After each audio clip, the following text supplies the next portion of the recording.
تو آپ نثری نظم کا کوئی ضابطہ تو مقرر کریں گے، یا صرف عبارتیں اوپر نیچے لکھنے کو بجائے نثر کی طویل عبارتیں انشائی مضمون کے، جواب مضمون کی صورت کے بغیر شعر کی صورت میں لکھ دینے سے نثری نظم بن جائے گی؟ نہیں، لہذا اب نثری نظم ختم، کوئی نثری نظم زندہ نہیں ہو سکتی۔ احمد دمشق میرا دوست، میرا بھائی، میرا معتقد، محبت کرنے والا، آخری شاعر کہہ کے مرا ہے کہ نثری نظم کو اب سانسیں لینے کے لیے کسی آکسیجن ٹینٹ کی ضرورت ہے احمد دمشق کے بعد۔ احمد دمشق ختم ہو گیا، نثری نظم جاتی گئی۔ اب نثری نظم کا کوئی نام لے دیں آپ تو اور بات ہے۔ آپ کا جواب یہ ہے میں وہ زمانے یاد کرتا ہوں، اور ان زمانوں پہ فتح مندی کا مجھے اقرار ہے کہ میں جیسے سوچ رہا تھا، شاعری میں نے ابھی کہا کہ الہی طاقتوں میں سے ایک طاقت فروزاں شاعری، جو شعر کہتا ہے وہ چلتا پھرتا خلیفہ ہے اللہ کا خیالات میں۔ ارے بھائی وہی اب پیغمبروں پر تو نہیں اترے گی، ختم سلسلہ، کیا کہنے لیکن خیال تو اترے گا۔ اس کا نام آپ وہی مت کیجئے، بے ادبی ہو جائے گی، پکڑے جائیں گے کسی توہین میں۔ اس کا نام کچھ تو رکھیں گے۔ افلاطون نے اس کا نام رکھا ہے ادراک، ارسطو نے اس کو معاف کیجئے سقراط نے اس کا نام رکھا ہے تحویل حقیقت۔ یہ کیا چیز ہے؟ وہ یہ ہے، آپ کے جواب میں عرض کر رہا ہوں، یہ کرسی، یہ مثال ہے سقراط، ارسطو اور افلاطون تینوں کے ہیں۔ وہ کہتا ہے کہ یہ کرسی جو سامنے نظر آ رہی ہے، سب سے پہلی کرسی، توجہ کر رہی ہے، یہ سب سے پہلی کرسی جو بنی ہے، یہ ڈیزائن کہاں سے دیکھا ہے؟ یہ ڈیزائن کہاں سے دیکھا ہے اس نے؟ ارسطو جواب دیتا ہے اس کا کہ اس کا ڈیزائن یہاں تھا۔ ما بعد تجدید اسے کہتے ہیں، یعنی اوپر، تجدید سے بھی اوپر۔ وہ کہتا ہے کہ اس کرسی کا وجود اس خیال سے ہے جو اندر ہے، تب یہ کرسی باہر آئی ہے۔ اس کا مطلب ہے انسان کے وجود میں کائنات سمائی ہوئی ہے، خلق کی کائنات۔ یہ کرسی کیسے بن گئی بھائی؟ اب تمام باتوں کو سمیٹ کر میں کہتا ہوں، یہ ادراک ہے، اندر سے بڑی نعمتیں پھیلی ریلی گیلی، جتنی بھی وسعتوں کے نام ہیں سب اندر ہیں موجود، وہاں سے ذخیرہ تھوڑا تھوڑا تھوڑا تھوڑا، اردو اور پنجابی میں قدیم میں چونا کہتے ہیں، ٹپک رہا ہے، ابھی بھرپور بارش نہیں ہوئی ہے۔ یہاں سے ایک جگہ تھی لیلی پور گاؤں، میں بھائی ملتان کا عاشق ہوں، یاد رکھیے گا، لیلی پور ایک گاؤں ہے، یہاں کا سفر تھا 2.5 گھنٹے کا، دولت گیٹ سے لیلی پور کا، اونٹ پر، گھوڑے پر۔ اب 12 منٹ کا سفر ہے۔ یہ اندر سے روشنی آ رہی ہے فتح مندی کی دنیا پہ کیسے قبضہ کیا جا سکتا ہے۔ تو شاعری کے جو مصادر ہیں ان میں ایک مصدر ہے وہی الہام، خیال۔ یہ شاعروں کو بیچاروں کو، یہ اشرافیہ یہ ہیں جو پتھروں کے مکانوں میں رہتے ہیں، اشرافیہ یہ ہیں جو سائیکلوں موٹر سائیکلوں پہ دوڑ رہے ہیں۔ جو بچوں کو چھوڑنے جا رہے ہیں کہ ابھی جلدی چھوڑ کے آئیں کہ بیوی کو بھی چھوڑ کے آنا ہے مزدوری کی جگہ، اور بیوی کو چھوڑ کر آنا ہے، وقت بچانا ہے کہ خود دفتر بھی جانا ہے. یہ اشرافیہ ہے یا وہ اشرافیہ ہیں جو باتوں میں صرف باتوں میں اربوں اور خربوں کا کھیل کھیل لیتے ہیں؟ وہ اشرافیہ آپ اشرافیہ نہیں. میں عرض کر رہا تھا شاعر ادراک کا پیغمبر ہے، نثری نظم گو کہ نہیں ہے، کوئی بات نہیں، نظم موجود ہے، اور جب تک نظم موجود ہے دنیا موجود رہے گی کہ دنیا اسی نظم پہ قائم ہے. وہ شعر کی نظم ہو، مصروں کی، یا ترتیب کائنات ہو، یا عناصر اربع ہوں، یا خمسہ ہوں، سب نظم ہے. یہ جواب ہے. صحیح ہے، شکریہ، نوازش. اور کوئی سوال؟ جی جا رہے راشد سیال مصور دل نشین خوش قلم. جی فرمائیے. یہ ایگزیبیشن تھی سردار بہادر خان ویمن یونیورسٹی میں، تو وہاں میں نے ایک پینٹنگ ڈیزائن کی، اللہ نور السماوات والارض. تو ایک اور کمانڈر صاحب نے آ کر مجھے کہا کہ سیال صاحب یہ جو آپ نے ڈیزائن کیا ہے اس میں نور کا استعارہ آپ نے روشن رکھا ہے.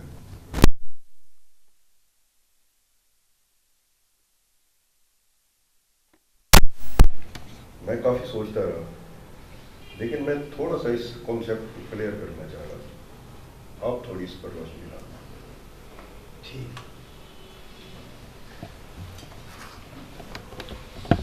اللہ کی صفت نور السماوات دے. میرا موضوع تو نہیں، یہ علماء کا ہے، صاحبان دانش کا ہے، اہل مذہب کا ہے، اور ان لوگوں کا ہے جو محراب و منبر پر سمجھتے ہیں اجارہ ہمارا ہے اور ہم جو کہہ دیں وہی سچ ہے، باقی سب جھوٹ ہے، باقی سب غلط ہے. دیکھیے، کسی آیت کی تشریح عالم اور طرح کرتا ہے.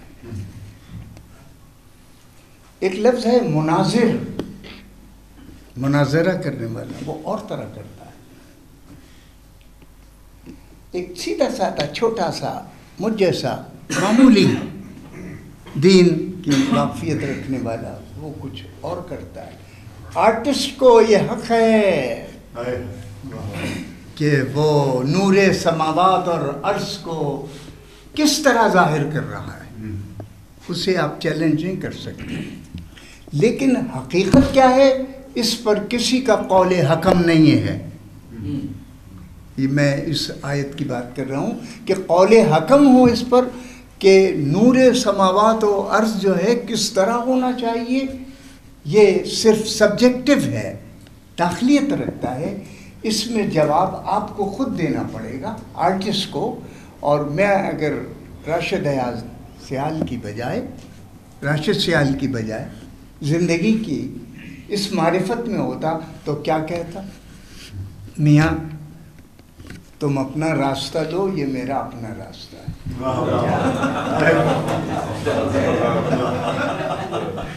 کیا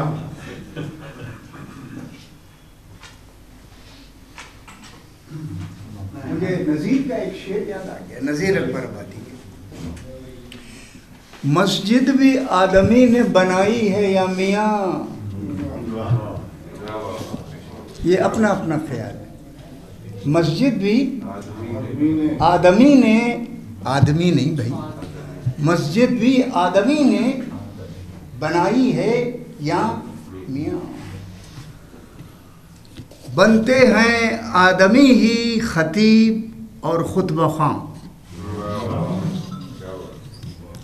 پڑھتے ہیں آدمی ہی قرآن اور نماز یاں.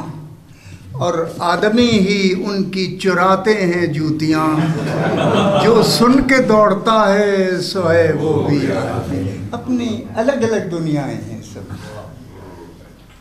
سر ذکر غالب نہیں ہوا، جی حضور، غالب کا ذکر نہیں ہوا، غالب کا ذکر ہے کہاں تمنا کا۔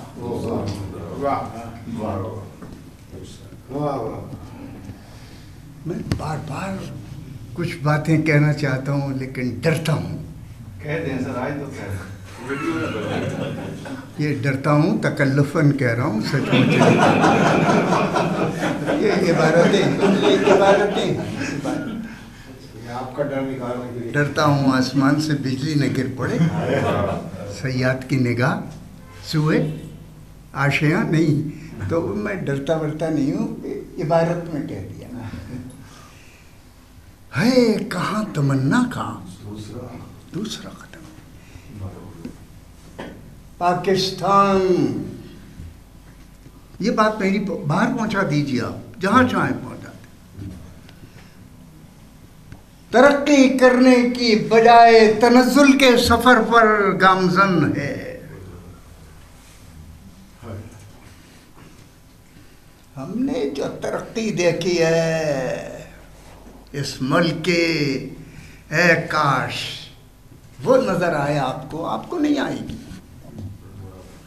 ہے کہاں تمنا غالب سے یاد آ رہی ہے بات،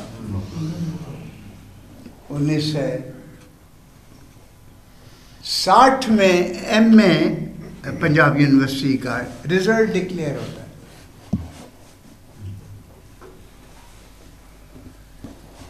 public service commission Punjab university کو مختلف شعبوں کے طالب علموں کے رزلٹ منگواتی ہے۔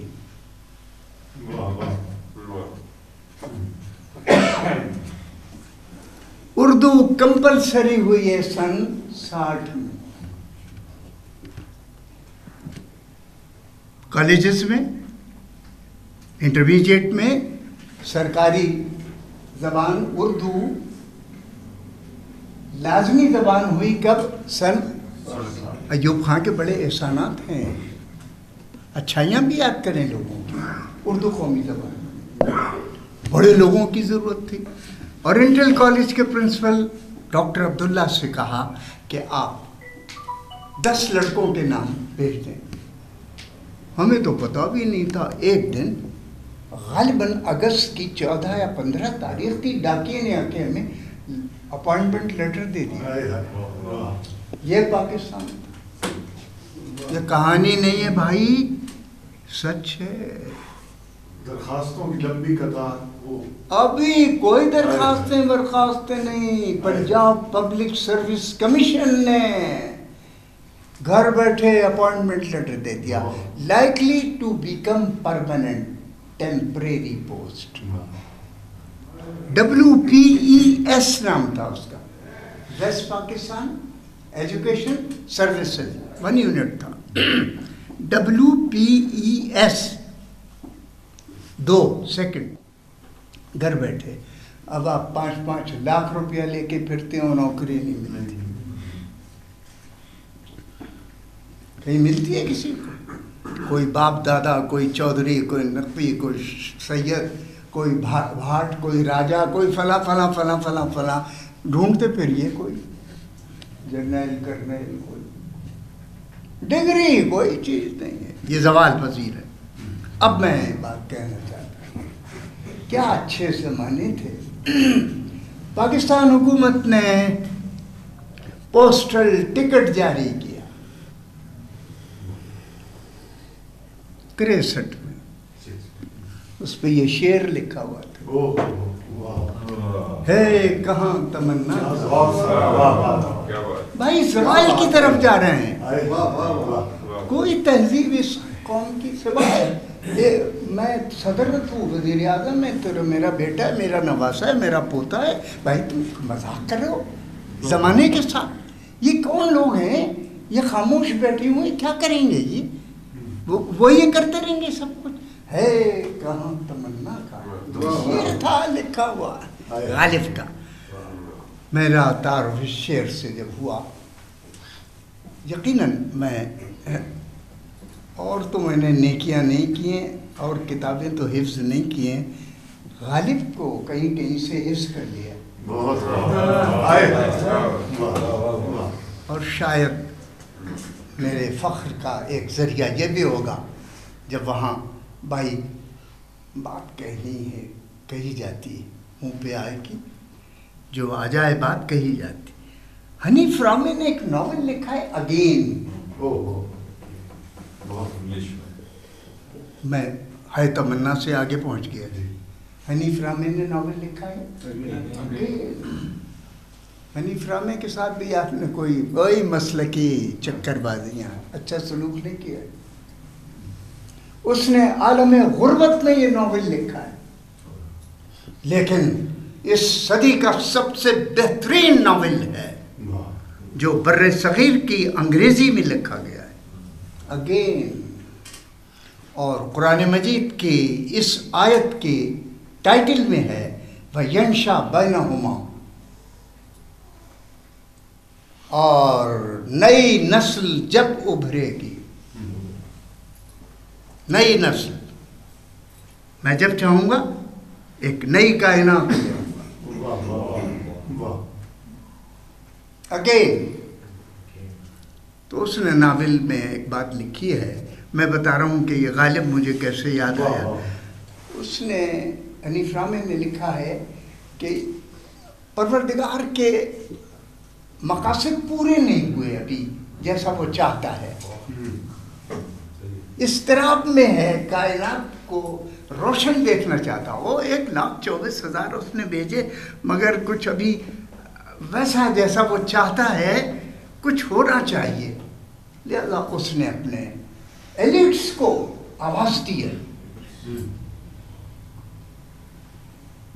اپنی مخلوقات کے دانشوروں کو آواز دی ہے۔ اس نے افلاطون کو بھی آواز دی، اس نے پتہ نہیں آپ کے کڑوا نہ لگ جائے سچ، وشنو کو بھی آواز دی ہے۔ اگین کا یہ کریکٹر اس نے حضرت عیسیٰ کو بھی آواز دی ہے، اس نے حضرت ختمی مرتبت کو بھی آواز دی ہے، سب کو آوازیں دی ہیں۔ آؤ بیٹھو، اور نئی کائنات خلق کرنے کے لیے کیا کیا اصلاحوں کی ضرورت ہے بتاؤ۔ ارے بھائی بڑی مشکل میں تھا وہ انویٹیشن لیٹر، بھائی میں ادھر ادھر بھاگ نہ جاؤں کہیں موضوع سے، ہے کہاں تمنا کا، انویٹیشن لیٹر لکھے جانے لگے،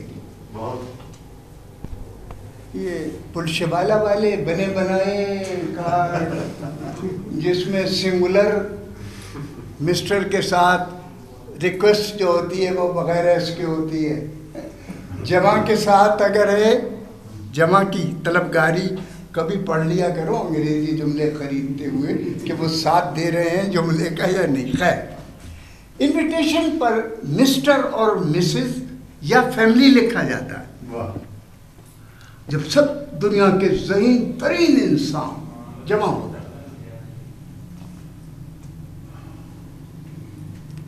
ناول لکھنے والا کہتا ہے کہ مشکل پیش آئی کہ کیا مفرد آواز دی جائے سنگل کو آواز دی جائے تو اس پہ بہت سے لوگوں کا حق مارا جائے گا۔ ان کا کیا لکھے؟ انہوں نے کہا جی مسٹر اینڈ جو طریقہ کار ہے مسٹر، اس پر بھائی کیا کہنا، ارسطو نے کہا کہ اے رحمت عالم، پروردگار سے ارشاد ہوتا کہ جب عیسیٰ کو یہ انویٹیشن جائے گا تو پرابلم پیدا کرے گا۔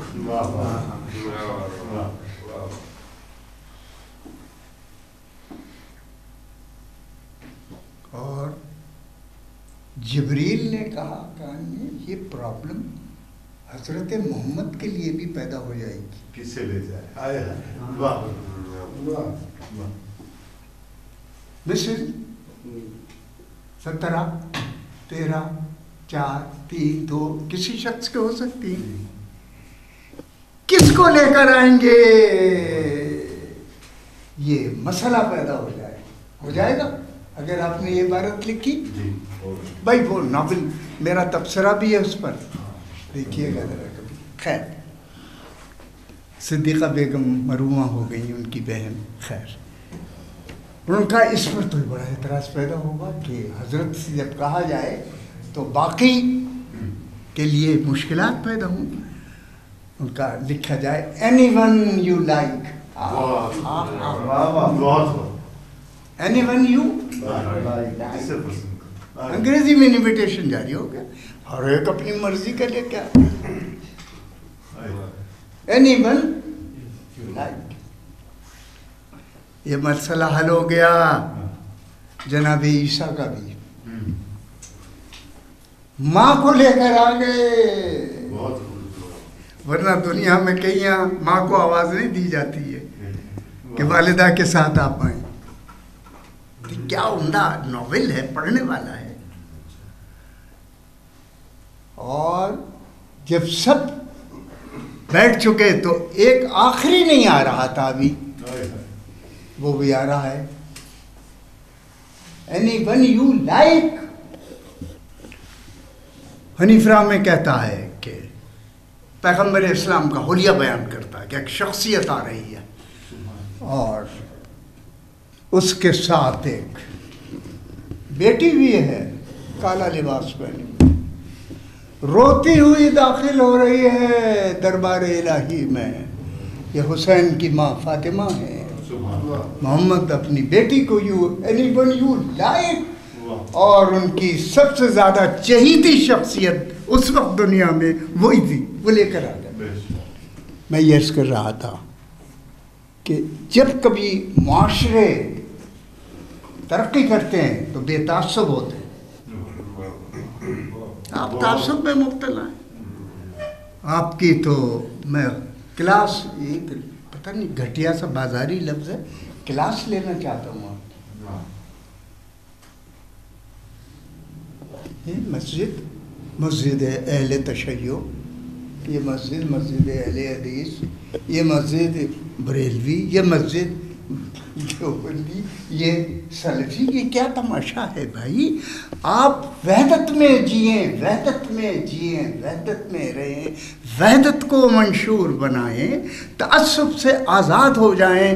غالب اس وقت یاد آئے گا جب آپ تعصبات سے ہٹ جائیں گے، جب آپ اجرک اوڑھ کے نکلیں گے، جب آپ سر پہ پگڑی باندھ کر نکلیں گے، جب آپ مونچھیں بڑھا کے نکلیں گے، جب آپ ڈنڈا لے کے نکلیں گے، جب آپ شلواریں پہننے کو اہمیت دیں گے اور جلوس نکالیں گے. یہ ہمارا کلچر ہے. غالب کو کوئی بھی نہیں یاد کرے گا، کوئی نہیں یاد کرے گا. بعض میراثیں ایسی ہیں کہ جو مشترک ہوتی ہیں. غالب کو ہے کہاں تمنا کا کیا خیال دیا ہے. دوسرا قدم، انسان کس کائنات میں بستا ہے کہ اس کائنات کی پوری سراسر جد و جہد جو صدیوں سے چلی آ رہی ہے، آدم تا ایدم، یہ ایک قدم ہے اس خواہش کا، اگلا قدم کب تک؟ جب سے میرے دادا جان، پردادا قاتل تھے میرے پردادا جان، بہت بڑے قاتل، میرے ہی نہیں آپ کے دادا جان بھی بڑے قاتل تھے، اول نمبری. ان کا نام تھا حضرت قابیل. بھائی کو قتل کر دیا، میرے ایک چچا کو قتل کر دیا، دادا چچا. یہ کیا ہے بھائی؟ ہے کہاں تمنا کا. وہ چاہتے تھے یہ ہو، وہ نہیں ہوا، قتل کر دیا. آپ بھی اسی دنیا میں اسی لیے جی رہے ہیں کہ میں اپنے لیے جی کر دوسرے کو کیسے نقصان پہنچاتا ہوں. اس لیے میرا مسلک ہے میں اپنے لیے جیتا ہوں دوسرے کو نقصان دیے بغیر. میں اپنے آپ کو زندہ رکھنا چاہتا ہوں دوسرے کو مارے بغیر. اور آپ کا معاشرہ ہے دوسرے کو مار کر آپ جینا چاہتے ہیں, آپ پیٹ بھرنا چاہتے ہیں دوسرے کو بھوکا رکھتے ہے. کہاں تمنا کا کیا عمدہ شعر ہے. دوسرا قدم اور یہ عالم امکان, اس کو مت سمجھیے یہ زندگی ہے, یہ حیات ہے, یہ زمانہ ہے. یہ تو دشت امکان کا ایک چھوٹا سا قرینہ ہے داخلے کا. او دشت امکان, خدا ہوتا میں اگر بندہ نہ ہوتا, یہ دشت امکان.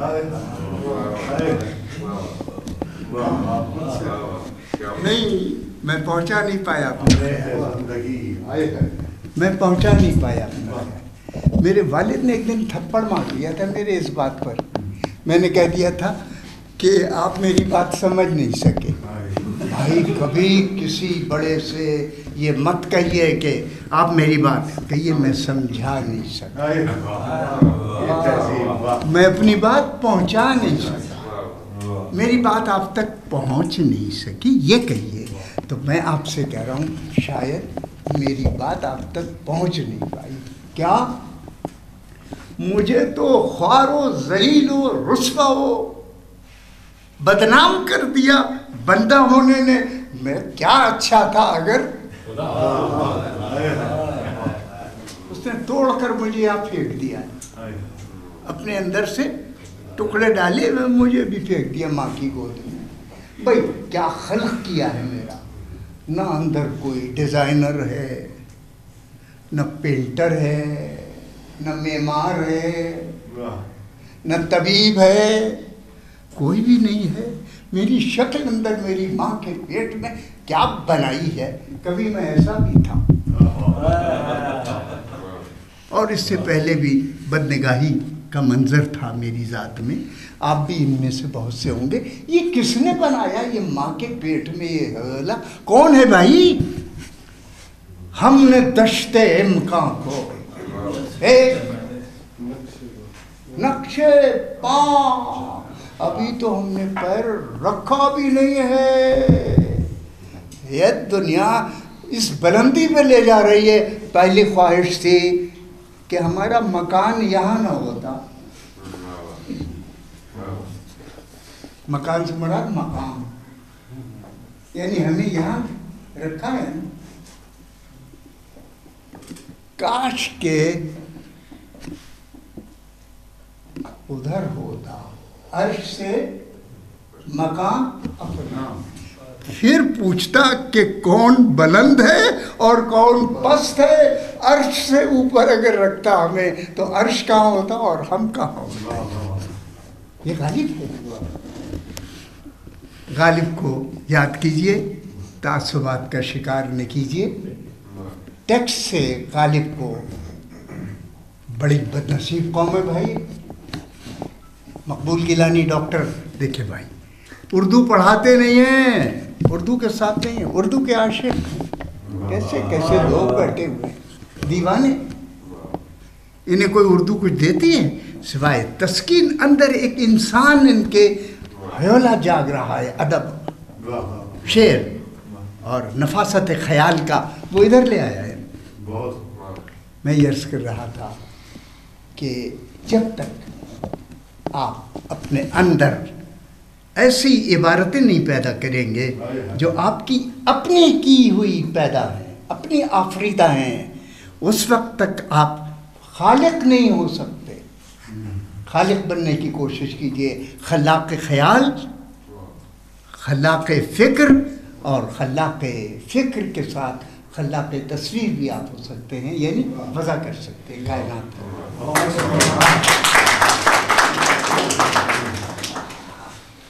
شکریہ.